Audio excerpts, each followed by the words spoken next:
firstly, before you do anything, you have to say, okay, what's the objective of it? Because if somebody said to me, right, I want to study medicine, I want to study science, I want to study these things. According to classical Islamic scholars, science is fard al-kifaya. And it's ajr, because you're benefiting mankind. So Imam Ghazali spoke about this as well, that it's fard al-kifaya, and if people don't do it, then it's a bad thing. So that's clear, there's a benefit. The issue with philosophy today is philosophy should be thinking about thinking. However, philosophy today is a program that if you enter it is designed to make you skeptical and to fit in line with a liberal worldview. You will not find, it's not a perspectiveless perspective, it is a indoctrination. I, alhamdulillah, by the permission of Allah, I've done a master's in philosophy, and I know other people that are doing a MPhil and up there, and I'm telling you guys, it is full of priming for atheism. And if you do not understand what's known as Islamic epistemology, you will get into kufr, I believe, right? So you have to understand that. So you have to understand there's a danger. Secondly, you have to understand is, okay, what's the objective? Are you trying to do it for the dawah purpose? Are you trying to do it for another purpose? So there has to be an objective. Another thing Hamza says is you have to have a student of knowledge with you who you can contact, who has knowledge of philosophical concepts from an Islamic perspective, which is called Islamic epistemology.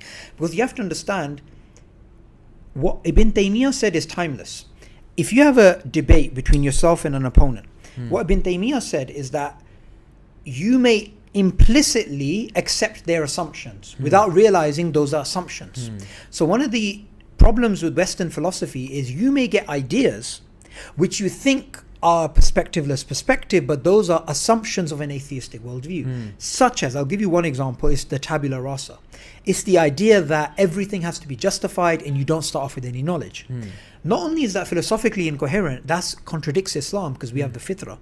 We don't believe you should believe in Allah because of reason alone. We say reason brings out what we already know. Truth is, we believe in Allah because of fitrah. So there has to be a benefit, there has to be an objective, there has to be someone you're linked to make sure you don't get into certain thing. The other thing which I want to make clear is philosophy haram? This is a big discussion, right? So what is haram according to scholars is the ilm of kalam, which is when people went into the sifat of Allah, what is Allah like, and they went into heresies. That's haram. Generally philosophy of language, philosophy of ethics, philosophy of science, that's not problematic, because you're studying thing. The demarcation here is, if you like, the hadith of the Prophet ﷺ, where the Prophet said, reflect upon creation, do not reflect upon Allah, because you cannot comprehend the true essence of Allah except by believing in Him. So the Prophet is giving us a demarcation. He ﷺ is saying, you can reflect about creation, so that means philosophy of science, philosophy of language, different types of things, but do not reflect about Allah, because you cannot comprehend Allah except by believing in Him. This is where Ahlul Sunnah and the deviant group separate, because where they said is, no, we can understand Allah using our aql alone, and the problem is the aql is limited and Allah is beyond that.